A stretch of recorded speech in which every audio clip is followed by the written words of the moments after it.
Oh, go on. So, you've Can we not let the guests insult me? Can we say that? Yeah. Can we not encourage the guests to insult one of the hostesses, please? That'd be good. Welcome back to Everything from Nothing, Ireland's most tribal, loquaciously, linguistically, and metaphorically flexible show. Flexible is a good one. Oh yeah. We have a counsellor on this week, have we? Yeah, we have. I know we said we'll never have counsellors on the podcast, but we do. We're promoting a party. We're politically charged here. We absolutely believe that politics is the most important thing in life, and everything else should be ignored. So we have here a member of the council, the real and only council, the Fairy Council.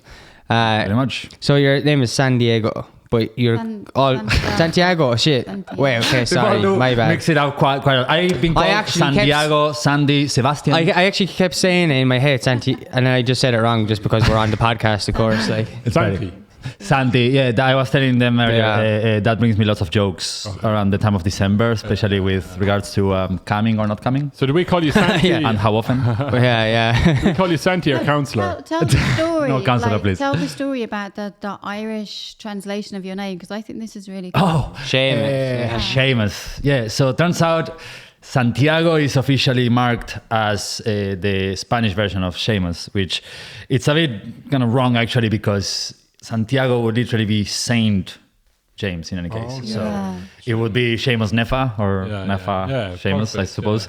But the official version is just Séamus. And I guess it came from a desire for me to have also my Irish version name, my name in an Irish version as a bit of an Irish person wannabe when I was back coming and going as a... Or it could be Sham. Call you Sham. Sham, yeah, that's a good name. Shamusin. Yeah. And did we say you're from Argentina? Argentina, Buenos Aires. Yeah. Is that the capital? That is the capital. Okay. Big, loud city. Yeah. Rural Ireland suits me much better. What was the area like you grew up in? It was actually very cool because I grew up in this little neighborhood that's quite different to the rest of the big loud city. It's very residential, small area, which actually has an Irish name. Okay. Because what's the name of it? It's Coughlin. Coughlin. Coughlin. Coughlin. L-A-N, yeah. Okay. And I never really made much of it. And I would suppose growing up, because of the foreign sound of it, we always pretty much assume it was English, if anything. Yeah. Like the word or some last name. Of course it was only, of course. We didn't exist. only after getting involved in Irish history and Irish culture, I copped on that it was actually an Irish last name. Was a Kerryman, apparently so. And he was Sean Coughlin, and he was known for giving the city its first sewage system. So he brought the ship pipes to Ireland. Yes. Brought what? He brought the ship pipes to Ireland. Oh, so first sewerage system. That's mad. Was he religious or anything? No. I wouldn't know. No. Wait, would you be getting rid of waste? Now, there's another very interesting thing that I only uncovered recently, and here it is. So, turns out your man during the 1960 GPO thing, the one who stood up on top of the GPO and wove the flag that said Irish Republic, he was Argentinian born. Eamon Bolton was his name. Bolton. He was born in Buenos Aires, and he came he was up on a GPO journey. He ended up going to St. Enda's and became one of them boys and was up there. Now, he ended up being exiled after the whole shebang back to Argentina. And around the 1920s, all the way from here, he was elected head of Kings County Council. And one of his first motions was to support the changing of the county name to Offaly. What? Yep. That is mad. And did he stay in Argentina? He ended up coming over, and he settled in one of these big houses close to Bear. I forget the name, but he finished his life back in Ireland. I was told that one of his descendants is still around. I know somebody that knows them. Bulfins in Thurles. Maybe it's related to, All right. What's the name? Bulfin. There's Bulfins in Mine Road. Right. Wow. So hello, the Mine Road Bulfins. Yeah. There you go. Probably your relative. He was in one of those big houses that the English put in Bar. Yes, Yeah. yes, he was. Eddie Bolton is His father was well known because he went around Ireland back in the 1800s on a little bicycle, and he was writing almost these blog posts. Almost, he was writing these articles about what he saw during his travels around Ireland on a bicycle, and they all came out on the newspaper. William Bolton was his father's name. So then they were edited in a book called Rambles in Erin, which is actually really nice. That's cool. That's a nice name. Rambles in Erin. That's cool. It's all about leprechauns and fairies, I assume. And also finding these two workers sitting by a wall by the field and stopping for a chat in the middle of the day. Class, in somewhere in the Midlands. So that is cool. Quite a journey. For him. It's like a little travel journal from Ireland back in the day. Yeah, that's from really cool because there's probably not much documented on that. Yeah. No, and it's an Ireland that doesn't exist anymore as well. Yeah. Come here, what attracted you to Ireland? How did... that's the $1 million question. Yeah, well, I just asked it. Do I get the $1 million? We don't have $1 million. Where's the money, man? Where's the money? Look, at this stage, I'm starting to think either past life or some sort of blood tie to something. I don't know. Did you get on a plane, like, or what? How did you come here? Well, it always was there somewhere in, even growing up, it was somewhere in the back of my mind. Now, understand, in South America, we get a very strange and modified distilled version of what certain things are here in Europe, right? So Ireland for popular culture, or for I remember I did a assignment on the Celts in 4th grade or something, and I was like, oh my god. So there was always that idea of that magical island was there, like in the corner of the world.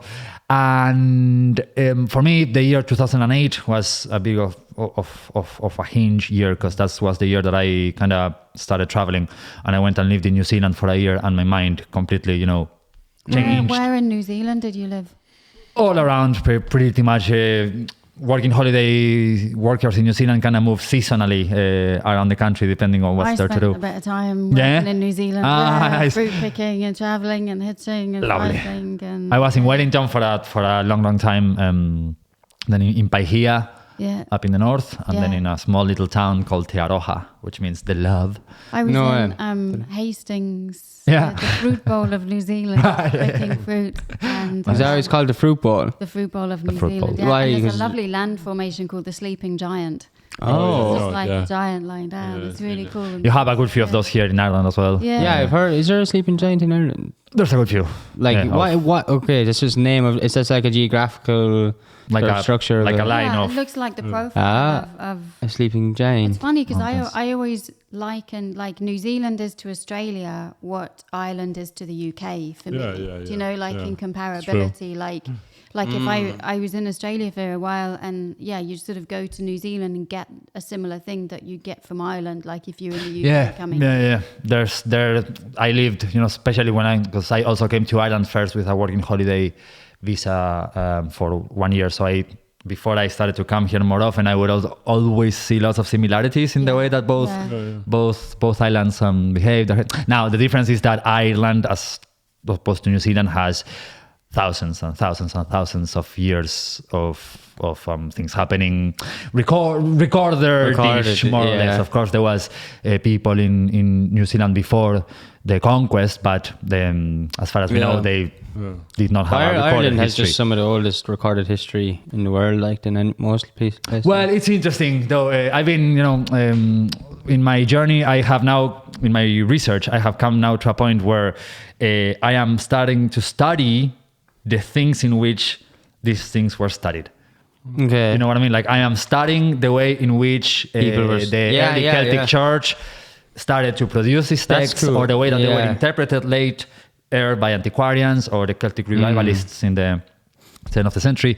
And it's mad because there's so many layers to it. I actually found myself having this wonderful conversation with a guard down in Killaloe not too long ago, and he was lamenting how his son was really getting into Norse mythology with Thor and all of this, but not really his own country's mythology. But that he also, as his parent, had no clue about it either, and he was very confused as to where to start. And I was like, well, God, there's all of these avenues that you could explore. And I was there giving him advice on where he could start relating That's so to random. Irish mythology. Yeah, but the thing that I point out mostly when people, because it's actually quite often that people ask me about it and what's the passion for it and whatnot. And the point, I guess, that I try to stress most of all is how Irish mythology is usually compared, with Greek mythology, say, or put in the same level. Yeah. And you really can't, because you take, say, like the Iliad, supposedly was written in the 8th century before Christ. Yeah. And the earliest Irish texts that we have, that are the only source of Irish mythology that we actually have, were written around the 8th century after Christ. Oh. Yeah. It's a huge difference in time and antiquity and source. Okay. Yeah. Also, it's kind of mad how... ours is the 8th after Christ, Yeah. Okay. But isn't the weird thing about Ireland is, though, as well, is like in terms of like text or textbooks, Wow. But like where Ireland is sort of perceived as even older is sort of findings and stuff, like in terms of like like when people find like old stones with home writing and stuff like that, like there's stuff obviously being found. I mean, Newgrange is obviously like much older than that, like go on. I think the Celtic thing eclipses a lot of what was here before. Anything resembling Gaelicism came here. There was thousands of years of a people here even before all of that. So are we talking... Even the first... Is Celtic different? I always see Irish... when I talk about Irish history, I'm even talking... Is Celtic history different? Like, is it... that's when... Like, I'm not referring to like the Gaelic sort of historical, like what people talk in school, but just sort of... I mean, the history of the land, I suppose. I'd be more talking about whatever that encompasses. Well, put it this way. People look at Newgrange or Loughcrew or any of the ancient Neolithic sites. And the mythology, which, as we're saying, is much recent that people usually know, has associated many of the gods, for not to say characters. So all of that, 8th century after Christ, all of that stuff comes from... Yeah, like all of those mythologies that we know, be there the possibility that much of what was written could have been inspired or influenced by oral traditions. Sure. And there's figures like Lu or Nuada or a few other gods that exist or are present in other forms in other cultures in the continent. Say Lu appears in lots of place names around the continent, say. Whereas, I know the Morrigan seems to be a goddess that's much more... you do not find that word for a goddess in other cultures around the world. So the thing is that written mythology, we only have what the Christians 100%. wrote. The technology for writing books only came with the early church. So the thing is that Christian literature started influencing the environment where they were. They were looking at these monuments that were built thousands and thousands of years before they even came to be, and they assigned them all of these connections. Like, say, Newgrange is very connected with Angus. With the young oak.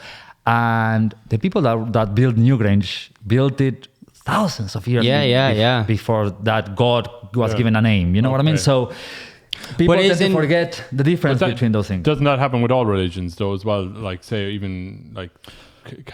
say Christian and stuff, they rob bits out of previous religions, and you know what I mean. It's to bring people with them. Yes, they say, okay, well, they're celebrating that. Let's just tell them, give it a different name and rebrand that and move it on into our church. And absolutely, in this case, I think it also.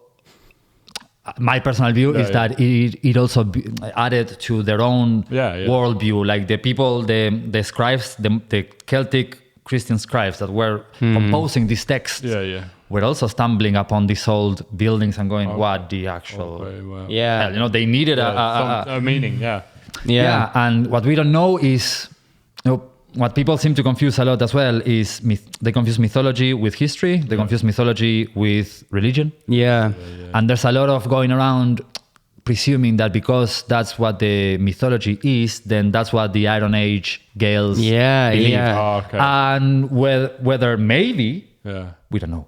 Yeah. And I think that getting too sure that that's how it was takes away the power of the modern Irish people to rebuild what their ancient... It's really interesting how, like, just, you know, when you think about how, like, sort of new religions and new outlooks and new worldviews came in, they still recognise that those other sites were important. They didn't trash them. They knew there was a significance there to those areas and those sites that had been set for thousands and thousands of years before. They just sort of reappropriated them, but they saw value in them, and that's the point. You know, they knew there was significance there, and they sort of paid homage to that, right? And kept it. That's why, like, when you look at what's the name of that college? Town Priest College, St. Patrick's College, massive trees, like all these, even the Catholic Church, who were in history recorded to, like, supposedly, like, I don't know, against a lot of that stuff. There's still parts of that. What? I don't know. They're against. I don't know. Maybe sort of the trees. No, like they were against. But like in a weird way, actually, sort of. I don't know, whatever. But yeah, they would have like said that that's not real, or that's like the devil's stuff and that. But they still built on that land because they knew there was significance in those areas. So a lot of that Catholic land is where big trees are, where the magic was. Yeah. And there's a huge difference with the early Celtic Christian church in Ireland and Rome.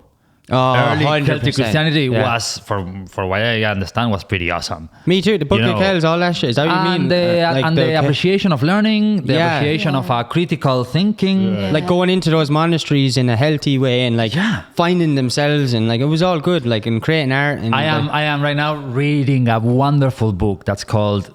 It has a hideous title. It's called The Christian Druids. It's quite a putting title, but. It's written by a scholar from Cork, I think he is, John Minihan. And his main message there and what he sets off to show his theory is that there is not that much difference between what became the caste of the sacred poets in ancient Ireland and what we came to think of as druids in Ireland. He posits that as opposed to in the continent, whereas what we think of as druids had more of a priestly capacity. In Ireland, they were more akin to thinkers. They were more akin to philosophers and masters of language, masters of and artists and all those and inspiration and meaning and all of this. And how at the end of the day they changed the name, but they just kept doing what they were doing. The art remained the same. The devotion for learning, the cleverness of mind, the quickness of mind, the wit. Yeah. And I am starting to be quite convinced of that it was. I've always naturally just felt that as well. Yeah. And do you know how you seen? Obviously, you do animation. We'll talk about that now in a second. You could segue into that because, but like you know, cartoon Saloon, absolutely. Like the Secret of Kells. That is, I think they captured it well. In terms of like the way the Christian, that was all Christianity, like, and I thought they captured really well, like.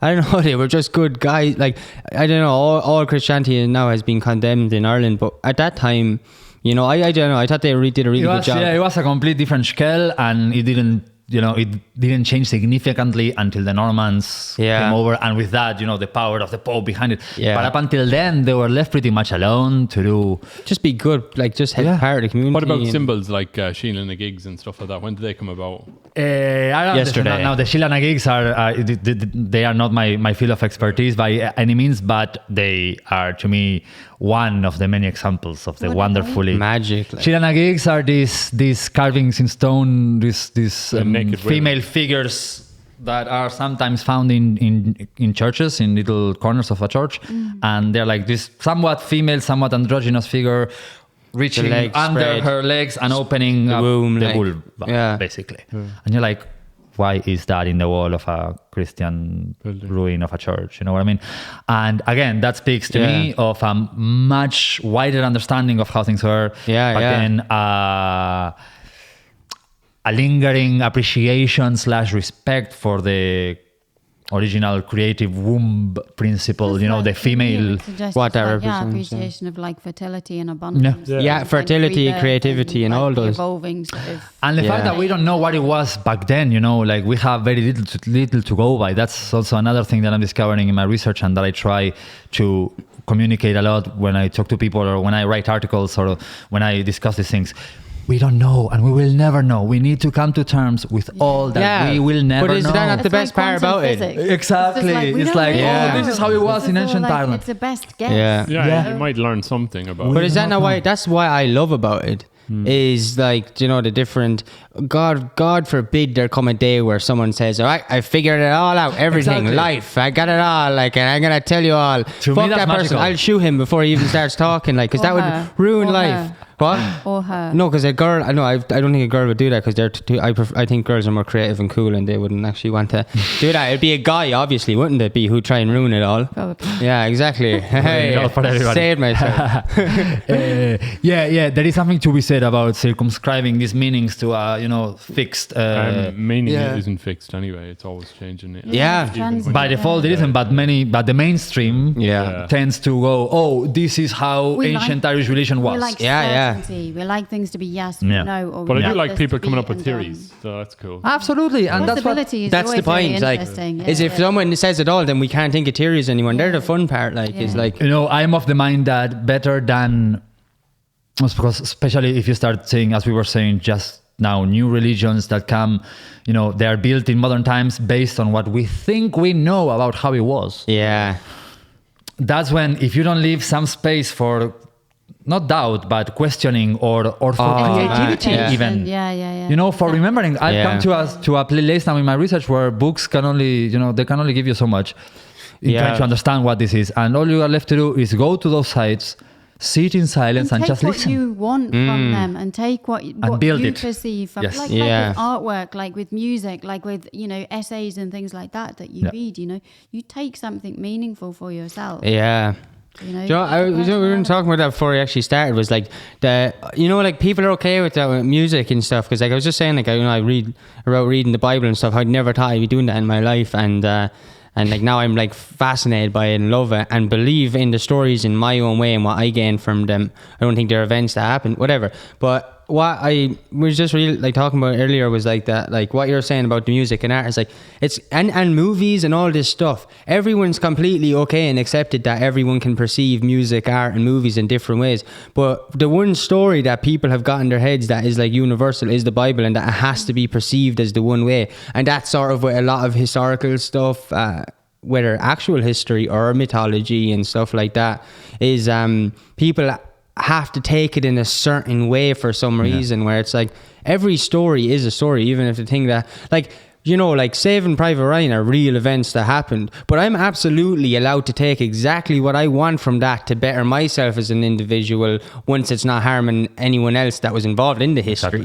And I think everyone can do that about any story, about mythology, anything. It's all taking what resonates just for you on a personal level.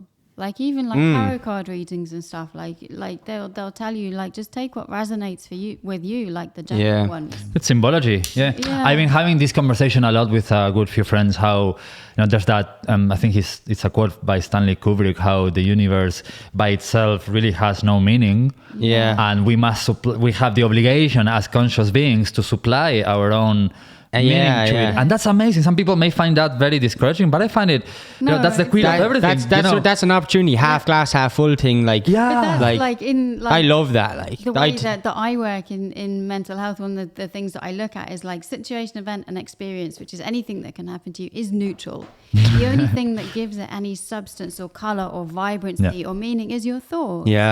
And your connection to it. And those thoughts that's why it's important not to lose that self-sovereignty, that empowerment to decide your reality. Not decide your reality, but we do have way more choice on how to react or how do we feel about certain things than we are given credit for by mainstream society.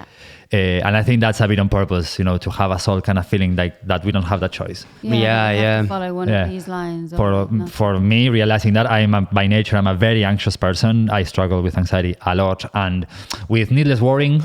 I've been trying to, for a long time now, my journey has been transmuting from warrior to warrior, I suppose. But the more I remind myself that I have a choice, the more I remind myself that it's up to me, the easier navigating certain things is being. And that there's a midpoint between the two. Like, it's not like flipping a switch from anxiety to not having it. There is a neutrality in the middle of that. Absolutely. That you can channel through. And even just being neutral is way, way better than being on the anxious side. Because you can't flip, you can't get there from there. Yeah, you can move somewhere towards the middle. And that's 100 times better. This is why I believe that no matter what I try and convince, I try and question everything, and everything I believe in, and question everything down to its deepest core. I go deep in and try and question it. And the one thing I do come from on that is that no matter what I try and question, I can't figure out how the world is any more negative than it is positive, because the yin and yang, this is what is like a paradox in my head. So you have the yin and yang, which is 50-50, which I do believe in, but also at the same time, so I do believe there's 50% good, 50% in reality we live in, but also I also believe neutrality is a positive thing. So the space in between, balance, more than neutrality. But and all that stuff, really, the space in between the crossover, I believe that's a positive thing. Like if you can get to a neutral thing, that's a positive thing. So it's 51%. So it's 51%. The world is 51%. I agree. The universe definitely tends towards light. 100% it does. I love this thing that in terms of your body's biochemistry, if for every sort of group of negative thoughts and the kind of negative biochemistry that your body spills out beyond that, there's about 1,200 chemicals that would sort of equate to a negative thought pattern and the negative biochemistry that ensues. How many? About 1,200. Negative ones? Yeah. Okay. If you have, not negative ones, but they follow a negative and set of feelings. But if you have positive thoughts... Like sort of firings in your brain... Sorry, just... No, that's... the electrical stuff is what takes place in your brain primarily, but then the chemicals can flood all throughout. Oh, okay, and you're saying there's 1,200 chemical... Approximately. Variants in association with a kind of negative thought process. Feelings. But if you think more positive thoughts and have those more positive feelings, those positive thoughts will trigger approximately 1,400. That's mad. Chemicals. So your body is weighted on the side of the positive. Yeah. So, already there's more of a festival going on. It's not equal balance. Like the positive side, you're already on a win. Yeah. Your body is on the side of that kind of positivity and therefore survival and repair and all of that. I think that's fascinating. That is really cool, yeah. A friend of mine was trying to say light versus darkness the other day, but what came out was light versus evil. He said, and I was like, you got it, man, because people have... I also like very much this idea of deconstructing the notion that darkness equals negativity but all good things begin in darkness. Children, seeds, ideas... anything really of worth begins. It has to. There's this notion that it's dark could equate something bad. But no, evil and darkness are two very different things, I would say.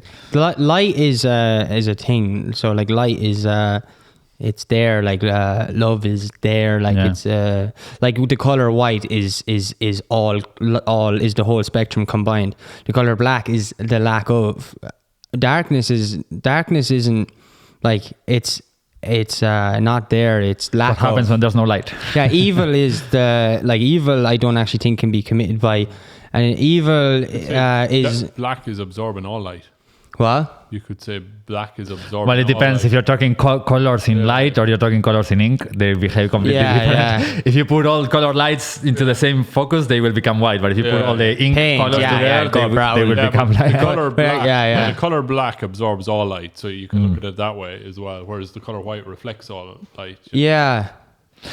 Well, look, there's a lot of metaphors. It all depends on the way you look at it. Exactly. Yeah. Again, choice, personal choice of where you choose to stand, because that's another aspect of it, perspective. But it isn't even when it comes to on a physical thing, all things negative, negative is the minus, as in everything negative is the lack of, rather than an existing thing. Yes. Everything, even when it comes to diseases and stuff, it's a lack of nutrients, it's a lack of, or when it comes to when you feel hate, because it's a lack of love, or if you see it's dark, it's a lack of light. It's not enough good and a lack of, how do I say it? So you have to have the two sides. So it can be a lack of good as well as an influx of the bad, to put it really basically and crudely. You need both sides, really. 100%. But isn't, to get the end result. But what is the influx of the bad? When it comes to cells, if you get a disease, is it because there's stuff deteriorating or because there's new stuff there? Could be new stuff there, couldn't it? I'm not sure. I'm just asking, like. But it's both. It's usually a presence of something and an absence of something. Okay, yeah. Because even things like cancer genes and stuff, you need the two. So you need something to go wrong. So proliferation as well as the mechanism that knocks that out. Yeah. Actually get the So kind of onset of the like, cancer. So it's like you need the two sides of it. Yeah. For the two parts of things, so that you can have the balance, no? As we were saying earlier. There's a lot of that duality. What do you mean? It's kind of serious. Huh?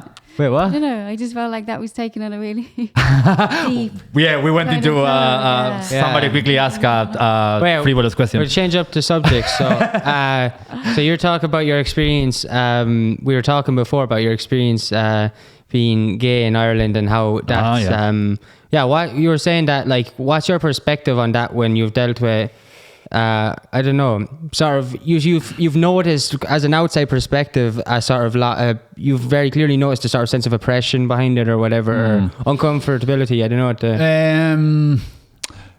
there's a lot to say with that, I suppose. First of all, I would say that because I did not grow up here at all, and I only came to this culture quite later in life, after I was 30 years old, I suppose, I come to it from a bit of a clean slate, completely unbiased. I can enjoy even things like the Irish language, which I'm striving now to have a lifestyle that allows me to properly learn it. I come to it with, it's so lucky that I don't have the bad experience at school with it, say, that keeps me from it or anything of the sort. So I get to analyze and enjoy and observe things here from a very different point of view. Yeah. So it's a very touchy subject in a certain way, but I think, logically, if you know any sort of more recent Irish history, you would understand very clearly why sexuality in general, it's, there's a lot to heal. In modern times, even though there's a lot of progression, there's the your own body law was approved and gay marriage as well, and all of this. But I think it's in the people. I think that collectively, the Irish people are still, dealing with a lot of generational trauma. That was, and I think Blandboy was saying in one podcast that I was listening not too long ago, how there's people still alive whose grandparents or great grandparents had in their mind, like their mindsets were completely affected by the famine, say, and their relationship to money, to food, to safety, so all of these things, and it's closer than people think. Those much closer than people think. In Magan's book, 32 Words for Field, which is an absolute must. It's such a good book about the Irish language. Who's it by? I always mispronounce his name, so I hope he doesn't hate me if he hears this. Magan, Magan. Manchan is his name. He's a writer, he's a journalist and writer, and Manchan, I never learned to pronounce the name properly, but he's I admire him a lot, and he wrote this book where he shows all of the flexibility of the Irish language and how much of it was lost in the modern dictionaries, and how all the subtleties, and how a language like that would have allowed you to relate to your world in a completely different way if you have a lot of words to describe a kind of light. You know what I mean?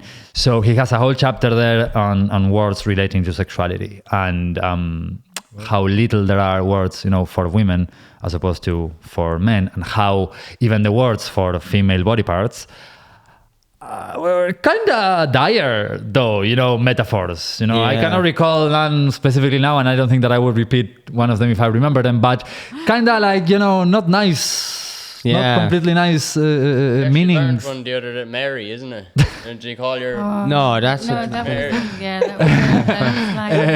I didn't. It has nothing to do with me. So there's definitely, especially with how recent all the church stuff is, there's a very understandable thing there to start healing. Now, particularly with homosexuality, and this is not particular to Ireland, but I have noticed a bit of a fear, I suppose I would call it. A clumsiness in the interaction that speaks of I need to get this done quickly before somebody catches us, or before the priest knocks on the door. Before the priest comes a knocking, which again that now I say that, but then I have had conversations with older friends who tell me how even when they were growing up, it was common for the priest to have all the power in and they could come knocking in your door and take you away. You know what I mean? So I get it. And the more I speak with people who had those experiences and the more I understand, the more sense it makes. Not that long ago, like that stuff, like, you know, my father grew up and like all that stuff's not that long ago at all. Like, at all, you know. So there's a lot to unravel. There. Now, what surprised me was the consistency of I don't know the how that trauma expresses itself, like with several people that I have interacted with. What kind of way does it express itself, the trauma? Well, in this clumsiness, in this shame. You know, the shame, and it breaks my heart because I grew up in a place where, you know, I was particularly lucky. Yes. Like growing up, I had never a situation of discrimination. Really? My father was the only person that had an issue with it, and eventually, very quickly, he actually overcame it. Really? But I grew up in a very loving, very privileged, very safe. Were they religious? Were they? Only in name. Yeah. No, I had my communion and my confirmation, but it's what you did. Yeah. So is that when you're saying you're like lucky that you didn't experience discrimination and stuff like that? Is that just to do with sort of Argentina as a whole, or just you were really blessed and fortunate? Partly both. Buenos Aires, for all the bad things I usually say about it, it's a very open place and quite a thriving cosmopolitan Latin American city. Cool. Yeah. So now, and we are, especially my breed of Latin Americans, we are kind of a strange combo because we descend from Europeans. Yeah. No, there's nothing to do with the endemic culture of South America, but I did grow up in a very, very Latin American city as opposed to, say, a city like Dublin or any European city. I have no blood or cultural connection to all of the endemic, spiritual, aboriginal side of South America. And yet I did grow up with a very strong class sense awareness, or the way that we connect to oppression, or like it's much more present and prevalent in a society where I come from, the people that came, killed, and settled. Whereas I come here and you guys are the ones who survived that, and it blows my mind that, because especially having studied Irish history to the level that I have, I am very well aware of the specifics of every single horrible thing that was done to you as a people. And I am shocked that anything at all survived. You know what I mean? I had Irish friends lamenting, you know, all that was lost. And I'm like, dude, even the fact that the language still exists. It's mad. It's incredible and commendable. Like it's like I admire this. There's some like so there's in some that mentally resilient sort of collective, I think. The surviving thing, it still blows my mind. So in that sense, I was very lucky to grow up not only in a wide context, but also in a family context that really supported me.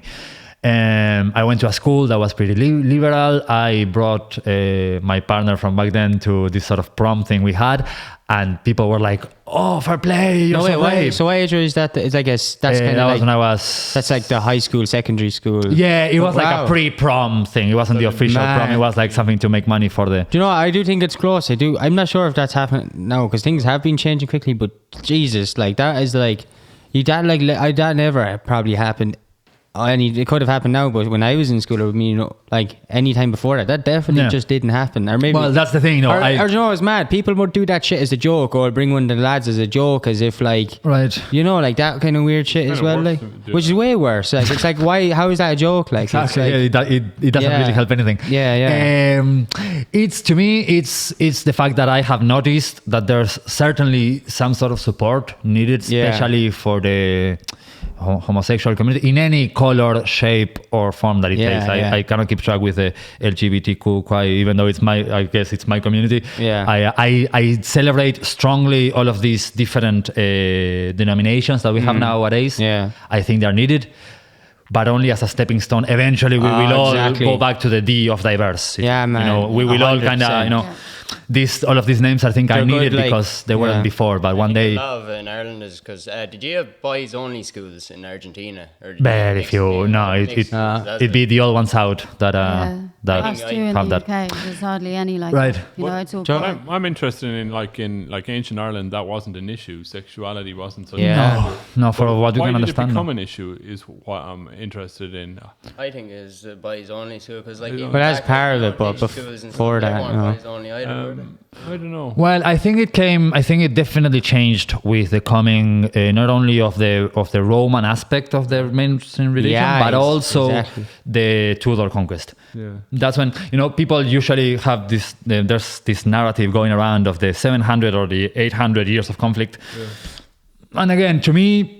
And again, I say this knowing very well that I am not Irish by birth, but to me, that's a bit of a misnomer and a bit of a way of attaching oneself to the idea of conflict, because you can only start speaking about, two contenders, as in Ireland and England, very late in the game. Yes. For most of those 800 years of conflict, Ireland was not Ireland as we know it now. It was a bunch of different kingdoms with very different interests. So and only from the Tudor conquest onwards is that it all kind of started to standardize itself in a way, as in us versus them. Okay. And I think that's when it kind of started to come in. What period was that? What year? Around late 1500s, around the Elizabethan times as well, 1600s, the Elizabethan and whatnot. Now there's a whole thing now there's a lack of research done specifically with the gay thing, though, as well. Okay. There is Brian Lacey, who's a wonderful archaeologist up in Donegal. He wrote a book called Queer Creatures. Yeah. And it is a book specifically on homosexuality in ancient Ireland. Yeah. And apparently there was a big thing, and there's apparently good proof of homosexual relationships being quite common between poets and their lordly patrons. Okay. Yeah. There was a lot of love letters and poems that apparently they were now discovered to have been actually dedicated to. Yeah, I've got a good one for you. There's a queer historian in New York. He writes in a lot of the papers, and his name is Hugh Ryan, which is funny, same as mine. Is that the guy that was sending you? Oh, another Hugh Ryan. There's loads of Hugh Ryans. With loads of Hugh Ryans. The same name as me, But one guy is a journalist in New York. Right. That's his speciality, is just writing on gay history. No way. That's mad. I asked him what was why if it was not a problem before, why did it become a problem? And I don't think he knows, but like he's written all these different things. He said that he thought it was a thing that with the Victorians, so you had the Edwardians who were mad having the crack and getting lots of disease. And then, then the backlash against the Edwardians was the Victorians, where they cleaned up everything and brought in order. And the Roman Catholics and all that kind of thing saw that as that became fashionable and kind of cool. Copied them basically. So do you think that that stigma of where? That's what I'm always curious about. Where. We inflicted it on ourselves, basically, a lot of this kind of stuff, Well, where was the first? Go on, sorry. I read somewhere that there was, and maybe you'll know this. Apparently, there was a bit of a biblical misinterpretation. Oh, I saw that in one of the translations about the laying with a man. Yeah, that's not in the. That's a misinterpretation. Yeah, apparently it's about relative. Yeah, a man that lays with a relative or a child. Is what I read. Like the problem is not being with a same-sex person. The problem is being with somebody that's with a tiny person. That's acknowledged fact now in the Vatican. But there's an article I was reading about that is that they need to come out and say it, that they understand that there's a load of scholars working in the Vatican and they all agree that it was a misinterpretation, but they need to announce that was a misinterpretation. You need to let people know you're they need to say, sorry about that, guys. We made a major mess up. So the issue was lying with a relative or a child. It's a Hebrew. Was it Hebrew or something? Misinterpretation from Hebrew, and it shows in this article that I read. It was in the Guardian or something saying, and that they all acknowledge, they all agree. Yeah, of course it is, but nobody has stand out and said, actually, lads. Who does, I suppose? Well, they made such a major fuck up. No, I understand. No, I know. I'm not arguing that, but I'm saying Well, Volkswagen did when they realised they'd bullshitted the emissions results. I know. They did a press release. No, what I'm saying is, though, there's a CEO of Volkswagen, like whoever's the person that has to come out and say that. Yeah, the Pope. It's like fuck, like he probably just wants to wait till the next Pope comes out. Do you know what I mean? But it's acknowledged amongst all the scholars. No, I know. Yeah. I'm not entirely sure if I buy this new misinterpretation. No, that yes. I'm not sure if I buy the cool modern Pope. No, I don't. He's my countryman. It's a disgrace that he hasn't stood up and said sorry about that. Yeah, and like I don't know, like there's this whole PR being done with modern Christianity. He reinstated your man McCarrick, who's been arrested recently, you know. And why he reinstated him, I don't know. Yeah, there's a lot of this interest and things. I remember when Argentina got its equality law passed, that was 2010. Yeah. And Pope Francis was back then, I think, Archbishop of Buenos Aires, and let alone going into the whole how much money they pay themselves and the separation of church and state and all of this, right? But he might have had a change of heart since then. I don't know, but I do remember I was semi-involved a little bit in the at least the being there outside the voting and waiting for it. And the marches and whatnot. And a few days before the vote was going to be made, the Catholic Church in Buenos Aires made this kind of counter march, and they were wearing these yellow orange vests, and they had this mom and dad kind of approach to it.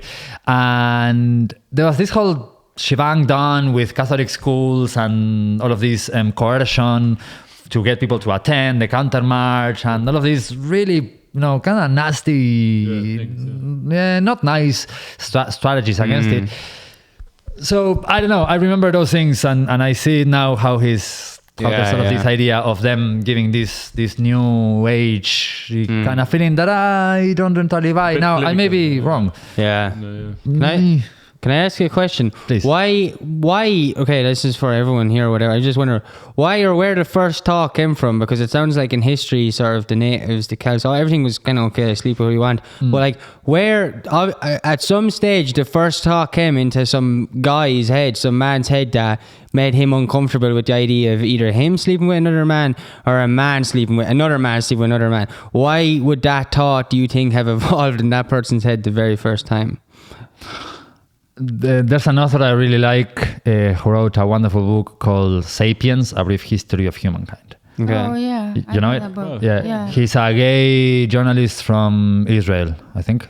Yuval Noah Harari is his name. Yeah. And he says in the book, there's a whole chapter on biology and culture. Okay. And he says, biology allows, culture forbids. So biology allows a man and another man, or a woman and another woman, or anything in between to having pleasure, to give bodily pleasure to each other. Biology allows that. It's only human culture and human values that assign a negative effect to it. So I think it has to do with that. It's not only religion. I don't know. I think there's still a lot to uncover on the origins of humanity. There must be something about economics in there as well. The family nucleus exactly. And productivity. Progression of society economically and all of that. There must be something to do with money in it as time has evolved. Yeah, would it be anything to do with control? Because like to really control people, you have to convince them there's something wrong with them. To a degree. To me, it's mad that the Greek, like the classical world, Greek, Rome, which make the basis of modern Westerner... Of all the shite. Yeah, of all the shite and all the views that we get by default to things come from Greece and Rome. Lead to Rome. And those were two societies where homosexuality was not only accepted but encouraged. Yeah, you had heterosexual sex for procreation and to make new soldiers, but when you just wanted to have the crack... Yeah, you went to your slaves and your mates and you just had these jolly old orgies, you know what I mean? Yeah. And... that's it's strange how religion and modernity managed to change those things. I think one of the biggest things is actually, I don't know, this is like just a theory that, not a theory I came up with, a theory I think or whatever. Just trying to stop fun. Yeah, there's that. That's definitely a everything thing. just had to be toil, Debauchery. work, Yeah. and like how dare you have fun? Right. Yeah, but is it to do with, I suppose, when you think at that time, what was happening in Rome then? I suppose you did have the build up of like the Roman gladiator man, and there was like that all encompassing like sort of false understanding of what it means to be a man, which was like you need to be big and you need to, I suppose, like that really happened then. So like and there seems to be at the same time that like that was when the sort of I don't know, the singularity for all that sort of happened, or where things became, I wonder, is then to do with like insecurity in like masculinity, as in to make yourself more like a man, you would stand next to a woman, like who is, or to make yourself, and it's not even about it probably wasn't even about gender time. To make yourself seem more masculine, you would stand beside the one who's feminine, and you know, and I wonder was there like a disruption and all that, because there is, I don't know, I definitely think there are a lot of guys who are uncomfortable now anyway today. I don't know about them, that's theory, but I know for sure that there's a lot of guys who are in the world who are uncomfortable with another man be with another man because they're actually uncomfortable with their own masculinity and their self, and like so I don't know, which is funny. Did you ever see the comedian, I think his name is Steve Hughes, he talks about the irony and all that. He's a straight guy, like, and he gets up on stage and he's just like, he's this biker, mad big biker looking guy, and he gets up on stage and he's just like, you know, he's talking about how he's straight and stuff, but he goes, but I'm not very like proud of that. It doesn't really make me feel like a man being straight. He said, because you know I'm straight, and he said, well, all I love, he said, I'd love, you know, he's like, all I'm really attracted to like a nice girl who's really cute and I can just cuddle her and stuff like that. But he said, if I was gay, I would be like, but he's like, but gay guys, they're more manly than me because they want to fuck another man, like that's the, and he starts going on like this, and he did a really good job as a straight guy getting up on stage, like taking away all the bullshit from like people saying like, oh, that it's more effeminate, like, and it was just a really funny way of doing it, I thought. And look, the mainstream is all the time mixing sex with gender, with sexual orientation, with bullshit, like to me, I always use just to have the same example, like say most mainstream would presume that if you are a man who enjoys how can I put this, civility in a civil way, if you enjoy having things happening in your behind, that's a gay thing, that the activity in itself is homosexual. Whereas no, there's a lot of straight guys who enjoy stimulation done by women. The problem is because that's where the point of stimulation is. There's it's not the stimulation or where it happens, it's who do you want to do it to you. Do I want this to be done to me by a man, by a woman, or anything in between? The thing in itself, exactly, and that's what I think is important to deconstruct. That's funny. In Ireland, I find a lot, since coming here, lots of people usually, you know, unless they have listened to me talk already for at least an hour or a few, they don't presume by the first thing, by looking at me, that I'm gay. And usually when I say it out loud or when it comes to the conversation, lots of people express surprise and like, I wouldn't have thought it. And you know, I think that also has to do with how a lot of homosexuals by default make their homosexuality their whole thing. Like, what are you? Gay? It's such, you know, and that's kind of that society a little bit, but there's also coming back to the tools enough. In my case, being gay, it's one of the many aspects of Santiago. Always, that goes back to balance again. It's like whole person, whole integrated person is like, that's one aspect. It's like I didn't know. Wheel. Yeah, I didn't know about in Argentina, but around here, like there was no depictions of gay on TV in Ireland except for in a comedy role. And always like very campy, same with like dressing up as a girl as a joke, like, and shit like that. And they're saying like if you can't see it, you can't be it. So I think that not at all, and not necessarily. I mean, what does that even mean? If you are the type of gay that you need to show it in order to be seen, that's grand. No, you're misunderstanding me. No, wait, what does it mean? I don't get it. I can't see it. You're misunderstanding me. If you don't see it, you can't be it. So if you're not a camp gay person, right? If you're and you don't see anyone else, you think you're the only person in the world. So then you're the freak and the weirdo. So it makes you feel bad because you think, but I'm not a comedy person. And so it's very upsetting for people. That's what I mean. If you don't see it, you can't be it. So there's no representation of people in media or TV. Who are you going to copy or follow or emulate yourself on? If you see somebody like you on TV, you feel better.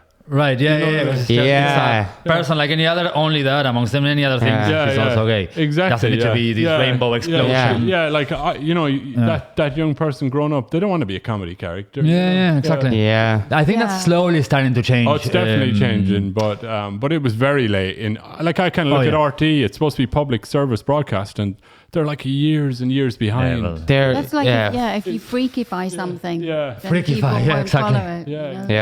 They're so or using as a comedy relief. Literally, after they're not needed anymore, now they will introduce the character into Fair City. Now they will introduce. Right. But when it's not needed, it's too late. They've missed the boat. Oh yeah, now they're doing it for the thing. Yeah, fuck them. Like they're doing it now because now it's like the it's PR late. Thing to do it, like rather than they actually care. They need to close it down. Forget about it. Yeah, it's also a process. Like I am watching the new TV show that the remake of Ducktales, the animated remake that they did a couple of years ago.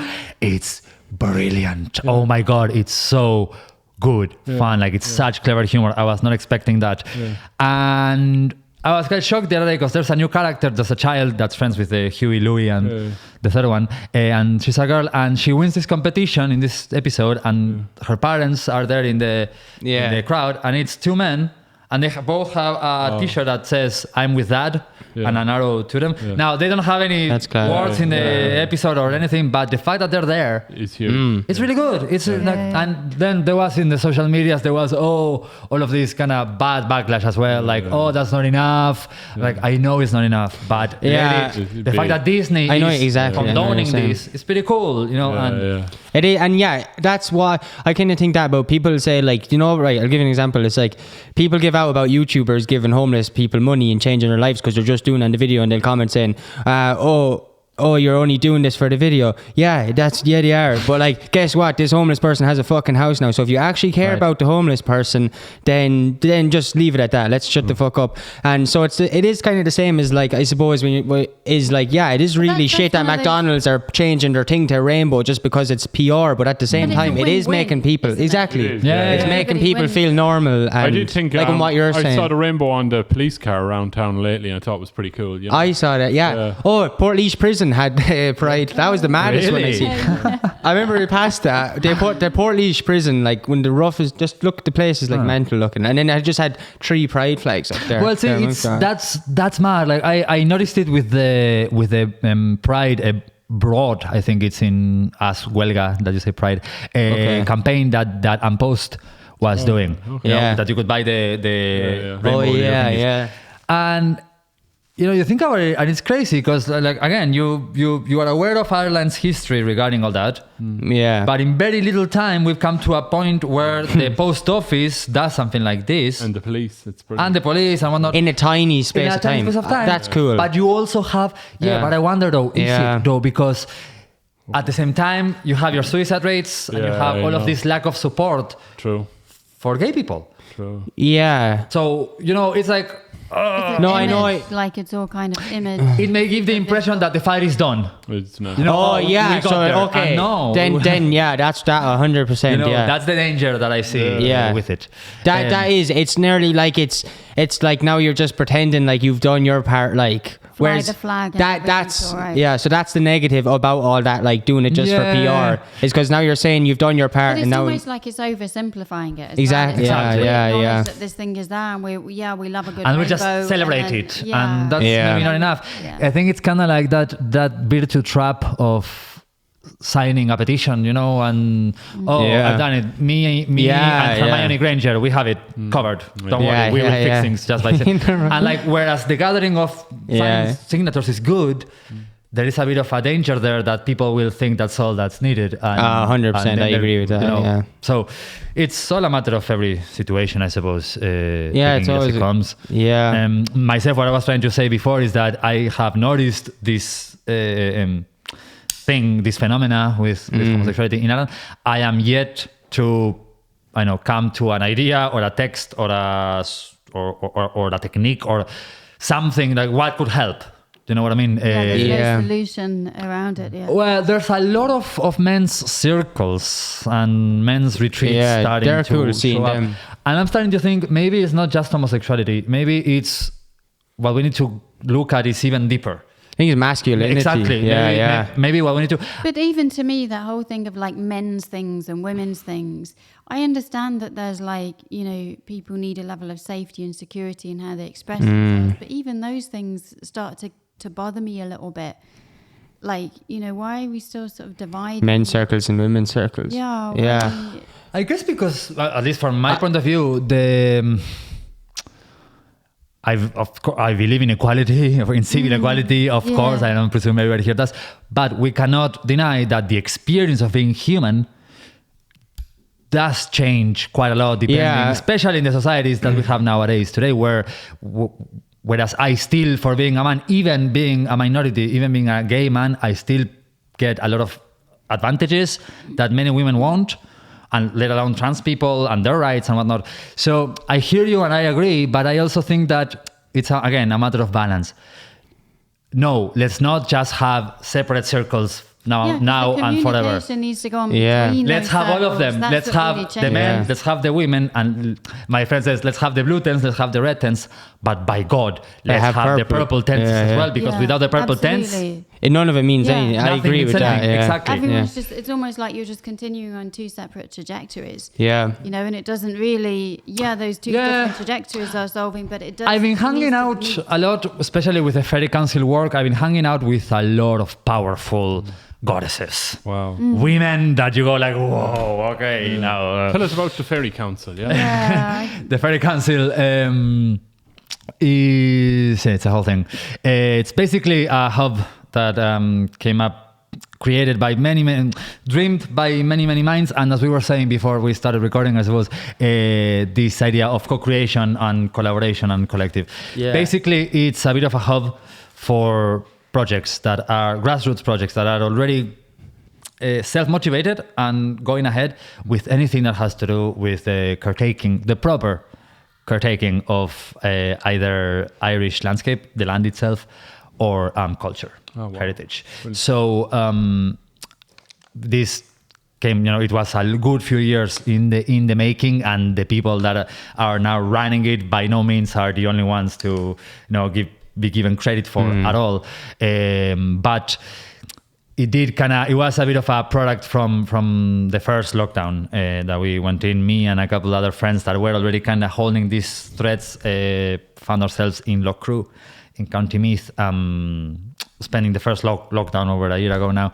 And I suppose what I brought to the table that wasn't there before was, because I'm a graphic designer and I know a bit of branding, but I kind of brought in the logo and the kind of, the visualness.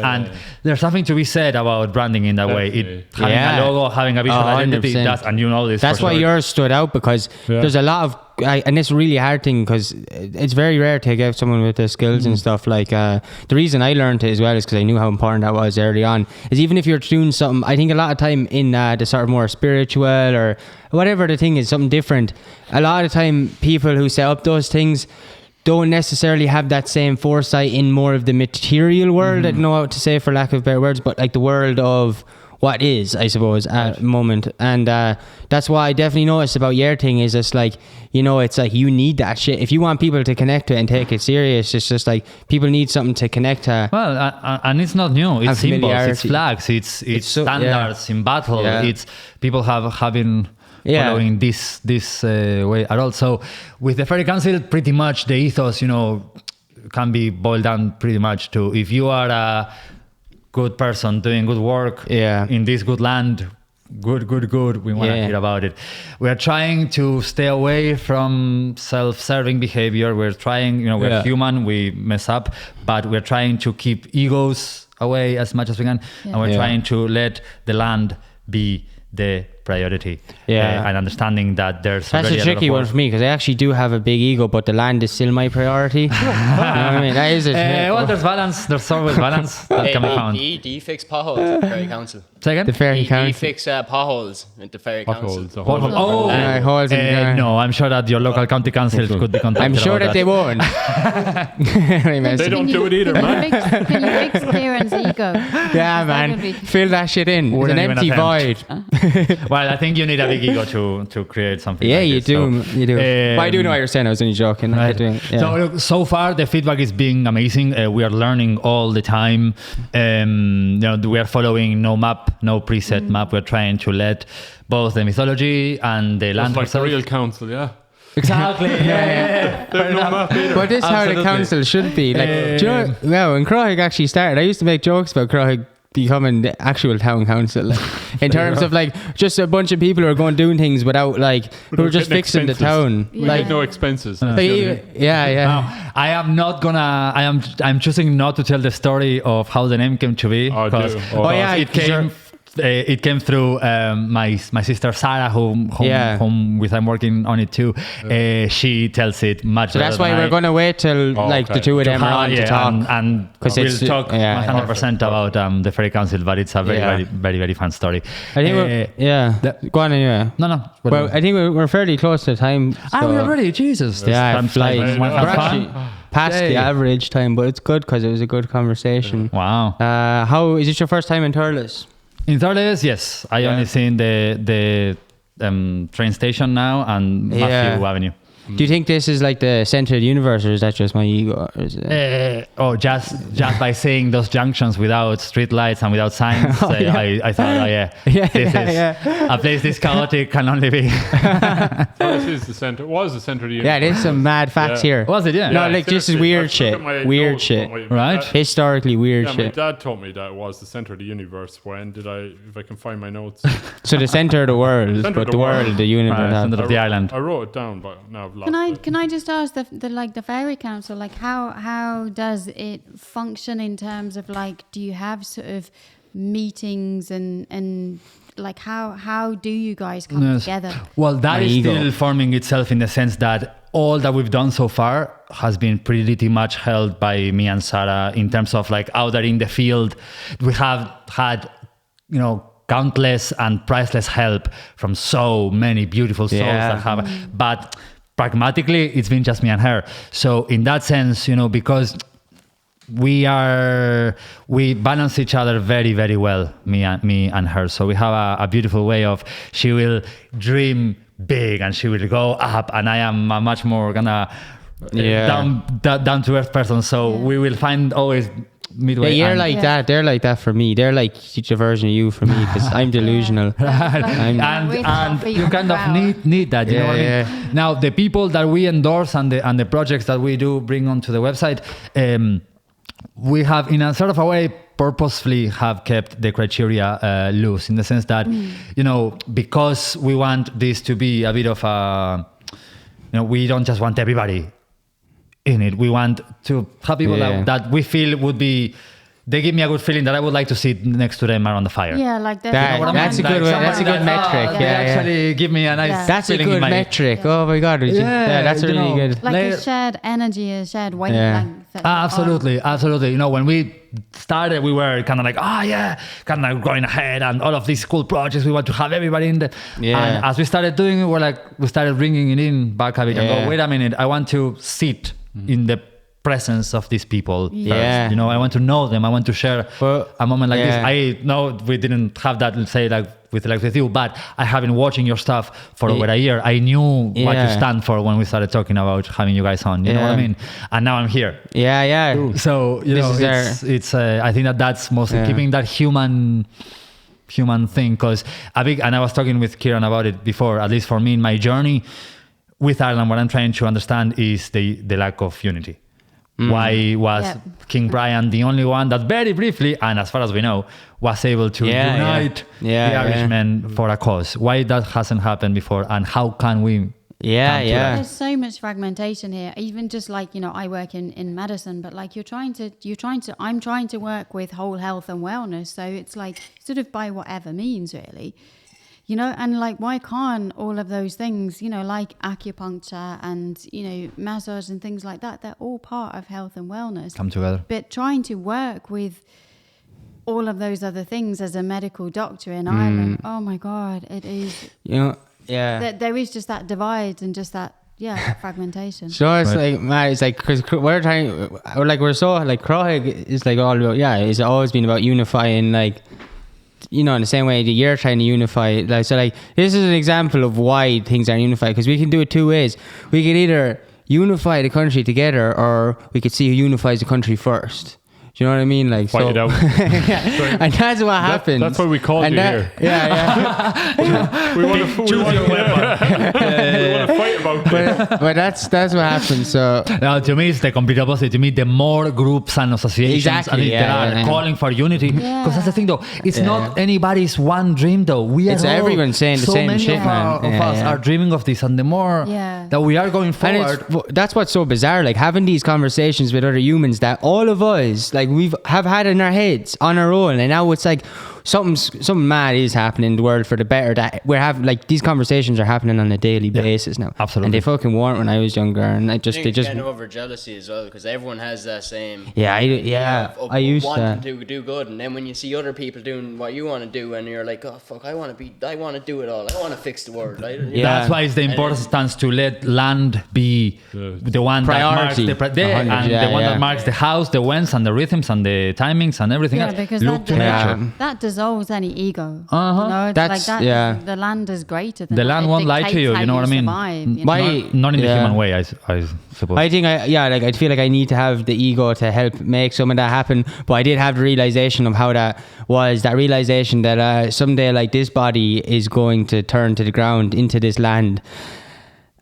And the land's going to be here, so I don't give a fuck really, like, about, like, what my successes are as an individual or whatever. But, like, if my successes are the reason that it can help bring the thing on, then it's like, but, like, like the land comes first, Ireland comes first. Like, I can't even, there's this thing inside me when I even try and think about it that's too intense right now, but, like, Ireland comes first, like, the unity comes first for the world as well. It's not just Ireland, but I think, you know, unity, it starts with the individual, come as groups like we're doing, and then as counties, or communities and towns, then and then the country. The tools to provide it. Yeah, we are the vessels. I'm a spanner. You're a spanner. What Mary just Owen? He's a spanner. If anyone needs a spanner, very harsh on yourself. call me. 089419302. Spanner. Really? Yeah, that's true. Spanners are very, like, they're useful. adjustable. Useful. Yeah. They're very useful. But yeah, should we finish up now? Anyway, this is one of our longer conversations, but it was really good. Was it really? Wow. Yeah. But that's what happens with her, I don't know, natural conversations, I suppose. Nice. What a good. Well, thank you so much. Thanks a million for coming on. This has been amazing. And cheers. Thanks to what's that? Crohic. This is a new credit card we're bringing out. That's a cult card. Yeah, 0%. A new cult card. It is officially Crohic is Crohic cult card. a cult.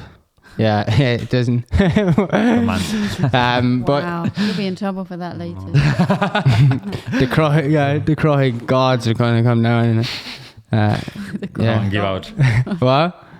Can't talk about it. Wait, what? Oh, it's all right. Oh, I don't know about this. No, it's just. No, anyway, I don't know what's actually happening here. Thanks. We're turning on you. On me? Not really. Oh, bye. See you next week. Bye. Thanks for watching. Love you. Slan.